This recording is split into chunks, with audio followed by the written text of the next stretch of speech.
Welcome back. If you're just joining us, this is still Rise and Shine, and we're coming to you live from Uyo, the capital city of Akwa Ibom State, Nigeria.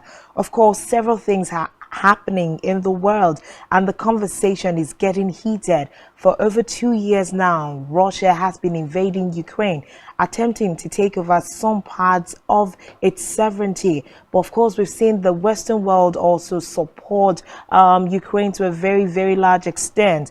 Just to give a background to some of the things that we're about to talk about, after almost 100 years since the last Russian Revolution, the Wagner rebellion, which happened on the 24th of June, is raising a big question in the minds of people. Is there going to be another revolution to be experienced in Russia? Of course, Yevgeny Prigozhin, head of Wagner Group, a privately run paramilitary outfit used pivotally by the Russian President Vladimir Putin in the invasion of Ukraine since February 2021.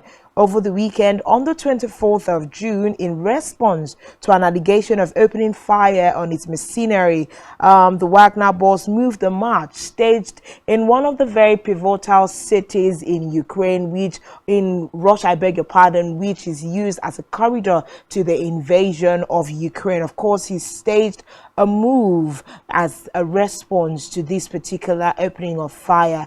These are the conversations we want to have this morning. Let's look at how the response by the Wagner Group is going to be affecting Russia, affecting Vladimir Putin's position as president also of the country. To have this discussion with us this morning is no other than attorney Asukwo Mendie, Asukwo Esquire, Archibong Esquire, I beg your pardon. Of course, he is U.S. barred international attorney at law. Also has a broadcasting background. In 2014, he formed the now deregistered Nigeria for Democracy NFD party. Of course, he was also the presidential candidate for the 2019 general elections. Of course, with a great background in international related matters. That is why we are having Attorney Asukwo Mendie on the show this morning to have this conversation with us. Good morning and good to have you on the show. Thank you so very much, Ria. Thank you. It's a pleasure to be here, and thank you, Janice. It's such a pleasure to be here again. You're welcome.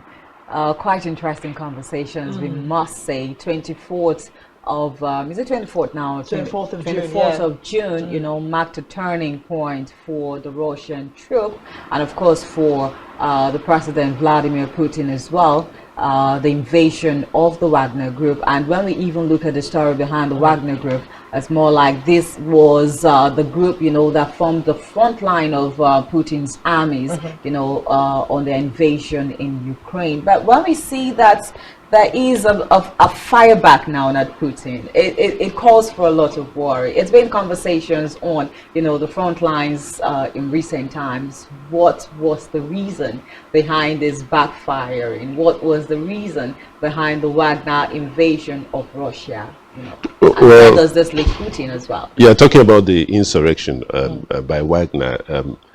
When you want to talk about Wagner Group, you have to go back a little bit and understand what the group is all about. To understand what the group is all about, you also have to go back to the Iraq War. In the Iraq War, the United States used what was called the private military contractors. Blackwater was one of them. Blackwater was first and foremost a security guard to guard the bases before it metamorphosed into a fighting force of retired special forces men from the U.S. military and as well as the British military. And Blackwater was one of the meanest private military contractors you could ever think about. They committed a lot of atrocities. In fact, they were prosecuted, and some members of the U.S. military force were supposed to be prosecuted, but the United States has not signed any agreement that would release their military personnel to be prosecuted. So Blackwater members were prosecuted for murder, for torture, for degrading acts. Now comes of course, the private military contractors of Wagner Group. The Wagner Group was meant to guard security perimeters for different operations overseas. And it actually, just like Blackwater, metamorphosed into a fighting force. But you see, because Russia wanted to hide its hand, and show project some military force. It didn't rein in the Wagner group. It allowed it to operate. And the Wagner group operated in Syria. It started off with guarding the bases for Russia, where it had its military planes there. But then it metamorphosed into a fighting force in Syria and opposed the deposition of the Syrian president, Assad. It was very effective. It then moved from Syria to Libya. It moved to Sudan. It moved to Mali. It's gone even as far as Sierra Leone and Senegal. It has footprints in Nigeria.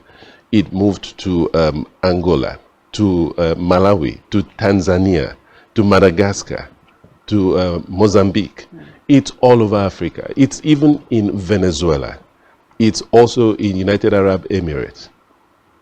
So the Wagner Group is all over the world, so to speak. And it's not merely a military fighting force. It's also an economic and financial company.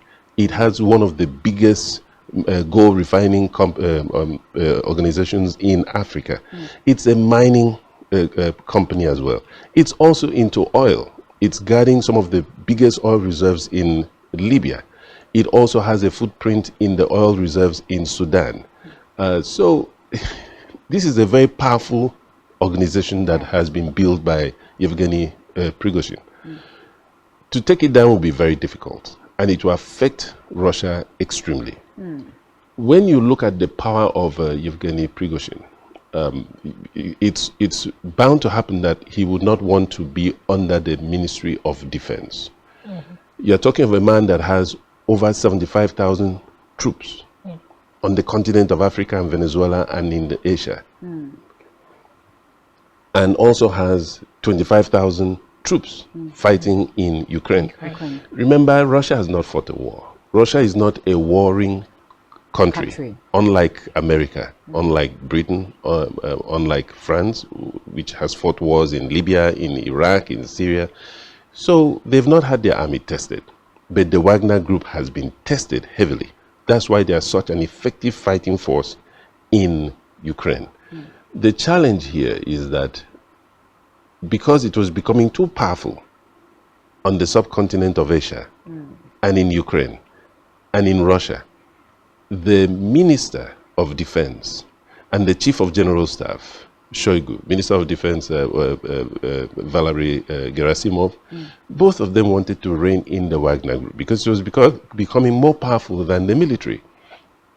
But to rein it in, they have to absorb the fighting force of the Wagner Group. And this would have taken away the power of Prigozhin. And Prigozhin did not like that. Because there's also allegations of killings of his army personnel. Well, he made those allegations and the army denied those allegations. He said they were bombed. He also made the allegations that his flanks were left open after he moved into Bakhmut and occupied some territory. The army was supposed to come and pacify the land while he proceeded, but they abandoned him by retreating. He's made allegations that the army is not supporting him militarily in terms of armament. But you see, if you give him more armaments, he becomes even more powerful than the Russian army. Right now, he's more powerful than many units of the Russian army. And that was the reason he decided to go back to the headquarters of the southeast in Russia, Rostov-on-Don, and demand to speak with the defense minister and the chief of general staff, Shoigu Gerasimov, as well. And he was denied that request. And he made the threat of marching on to Moscow. Which was unfortunate. He went as far as, he went beyond Vereshnev and some reckoning as close as 200 miles from Moscow. Some would say that he showed that Putin is not that powerful. It's very difficult. That was a very difficult situation which Lukashenko actually stepped in to broker peace. You don't have to be so powerful to broker peace. You just have to have the ears of both parties. And this is an excellent thing that Lukashenko did. Because in the end, Putin had what is called a win-win situation here. He retained power and he got rid of Prigozhin. Now, at least temporarily, I must say. Don't you think it's a temporary putting away of Prigozhin's energy? There is no one that is going to take power from Putin. Let me explain it this way, because the West and the rest of the world do understand this. What happened in Libya would be child's play if Putin were to lose power. In Libya, first, Gaddafi was pacifying and maintaining control of the different groups that were the warring sections in Libya. Immediately he was killed, Libya has not been at peace. All the weapons came all the way down to Nigeria and fed into the insurgency in the northeastern part of Nigeria, Boko Haram. There's been no peace in Mali. There's been no peace in Niger. There's been no peace in Cote d'Ivoire. There's been no peace in Libya. There's generally been no peace even in some parts of Egypt. Of course, you can see there's been no peace in Sudan. From one man being taken out who was able to suppress the different regions. We go further back to Iraq, the killing of Saddam Hussein. After the killing of Saddam Hussein came about Islamic State, the warring and the killing, and still there's been no peace in Iraq till today. And it's exported ISIS to the rest of the world. So when you look at a country like Russia, which has 11 time zones, Nigeria, as big as it is, does not even cover one time zone. The United States has only 3 time zones. Russia has 11. And they are made up of different ethnic groups and different religions. Understand, they are Christians, they are agnostics, they are Muslims, they are Hindus over there in Russia. And he's able to pacify and maintain control over all of these ethnic groups. And Russia has the biggest stockpile of nuclear weapons, bigger than all the nuclear weapons of the Western countries combined. It has 4,400. US has about 3,200. Britain has about 290. France has about 220. You can't even come close. And you remove a man that is able to pacify all of these disparate groups and is able to control nuclear weapons that can destroy the world. You're going to end up having a war that that ends immediately. That's Putin okay, but now. yeah, Vladimir Putin has led Russia for 23 years.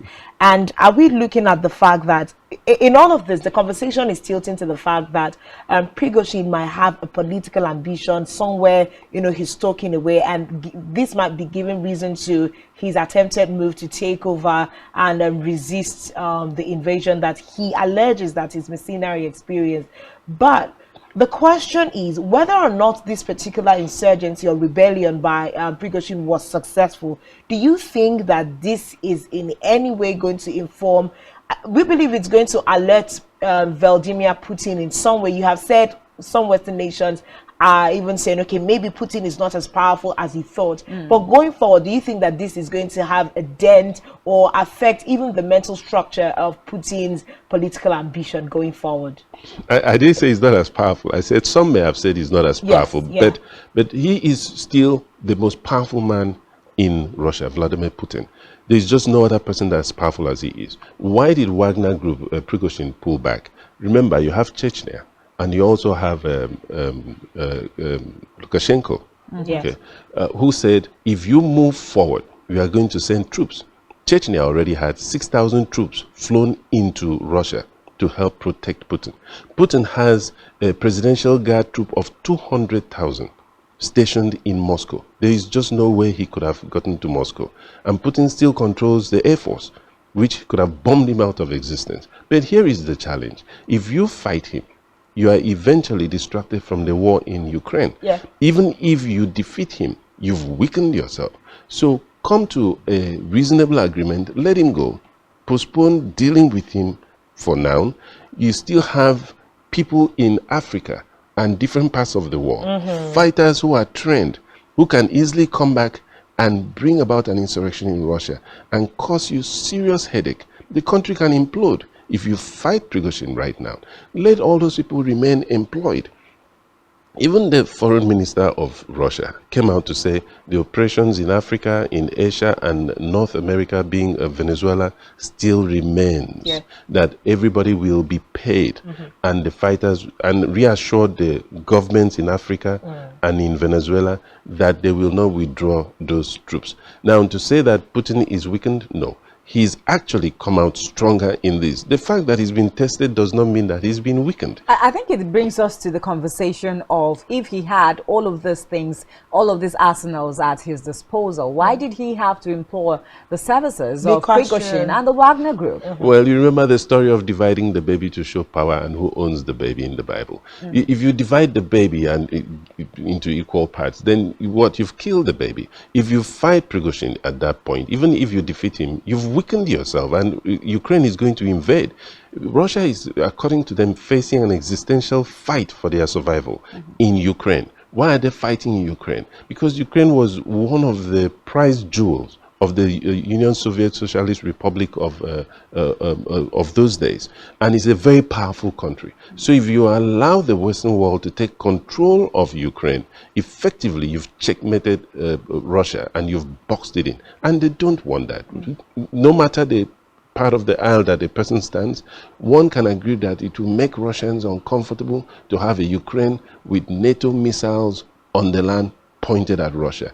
That's precisely what the United States did not want to happen in Cuba in 1963, when it declared war and gave authority to its naval force to fire on any naval force that approaches Cuba. And Khrushchev had to withdraw his forces at that point. Now, some might say, if he had all those armaments, why didn't he deploy them? But there was no need if you can talk. Remember, it's better to talk and avoid a war that would distract you and take away from your power than to actually go into the war and fight and defeat the person, but it renders you powerless at the end of it. If he deploys all those armaments at his own citizens who are being misled, then what armaments will he deploy against Ukraine if they actually had to reach that level? You have to ask yourself that. In this point, who is still in power? Putin. Who still has command and control of the military? Putin. Who still has control of the nuclear weapons? Putin. So you're trying to say that whether the Wagner Group is still in Russia or not, it doesn't have any effect on Russia? They are going to be absorbed by the military. The agreement was, you go to Belarus, you can do your operations from Belarus. The Wagner members who actually want to be absorbed into the military sign a contract. They sign a contract with the military. But there's a very big argument that there's going to be a lot of high-ranking members of the Wagner Group that will not want to be signed into the Russian army. And that also is going to inform, you know, so many, it's going to also inform a lot of problems even within the ranks. Well, they are going to move to Belarus. Of course, they're going to move to Belarus and then move to different parts of the world where they have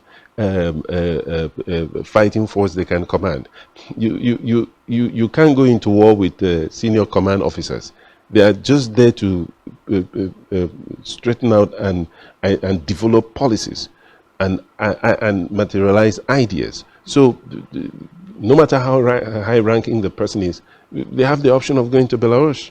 Belarus will, has given them land to stay and continue to supervise their activities. What they are trying to do is to avoid the collapse of Wagner in different parts of the world, which would be catastrophic. Even the president of Central African Republic uses Wagner Group for his personal security detail. If it collapses, it's going to be a challenge to that country. So Russia now uses a hidden hand of Wagner to do a lot of things in Africa and checkmate the activities of the Western world. Remember that France pulled out of Mali for the singular reason that Russia entered into Mali. And Russia said, we are not in Mali. But it was the Wagner Group that entered into Mali. But a lot of people believe that Wagner is like, it's a covering. It's more like a covering for, you know, Russia's presence in some of these African countries. But then let's shift away from Wagner's presence in Africa. Let's look at what this temporary revolt by Wagner, how is it going to direct the cause of the invasion of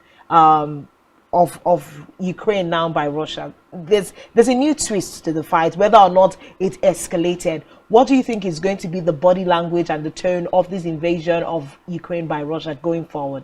Well, it's not going to really affect it much. The Wagner Group was an effective fighting force. But if you really think about it, it was so difficult that for several months they tried to capture the city of Bakhmut and barely captured that city. But it didn't cover all the stretch of the land where the Russian forces are. The Ukrainian forces have not been able to penetrate any part of the Russian forces. So it means whether they are there or not, the Russian defenses have been maintained. Remember, whether we want to agree with it or not, we have to understand that Russia is fighting not just Ukraine. When we say it's fighting NATO, we have to really break it down. It's fighting France, Australia, New Zealand, Germany, Poland, Britain, Canada, United States, Denmark. It's fighting all of these countries, and it's fighting them to a standstill. Every country in Europe has contributed either in personnel or in armament and in cash to the fight against Russia in Ukraine. And still Russia is moving ahead. The fight is very unfortunate, but it would have been better for them to talk, just like Putin spoke with Prigozhin through the Belarus president, and there was peace. Right now, to say that because the Wagner group has pulled out some of its forces, that is going to affect the fighting force of the Russian troops in the front line, naturally it will. But I see and I believe that the Russian forces will even fight harder and have more confidence now. Because remember, fighting is a matter of trust. If you don't trust the man to your left or the man to your right, you won't be able to fight. This continual drip of allegations by Prigozhin against the Russian military command was really affecting the fighting force out there, because they didn't trust the Wagner group. Now the Wagner group is out, and some will be absorbed into the military, and they will all have the same officers. They will salute. You're going to see a more effective fighting force out there. That's a very heavy twist, I must say. Definitely. I also know that a lot of people are also asking how this is going to affect Ukraine moving forward, especially for focus, weapons and troops as well. But I know this might just take a longer period of time in trying to explain. Our producer's telling us that our time is up right now on the show, but we really do sincerely thank you for always coming on the show to give us real good perspective to very critical issues, national issues, international issues. It's always a pleasure to talk to you on this. I'm so pleased, and can I just say one thing here? Please go ahead. Just 1 second. Let me just appeal to the country of Nigeria, and most significantly to the new administration in Akwa Ibom State. The road coming to your station must be paid attention to, because this is an important segment of good governance. The media putting the word out there and educating the people. But if the road is challenged, then a lot of people will not be able to come here, especially the fact that Spectrum does employ a lot of people. And I'm not pushed in any direction by anyone to make this comment, but I'll just implore out there that the government should please help improve on this road. Thank you so much, Anthony Asukwo Mendie, Archibong Esquire, of course, US bad international attorney at law, and also one that has a very good broadcasting background. Thank you so much for your time with us. Thanks, Janice. Thanks, Jenny.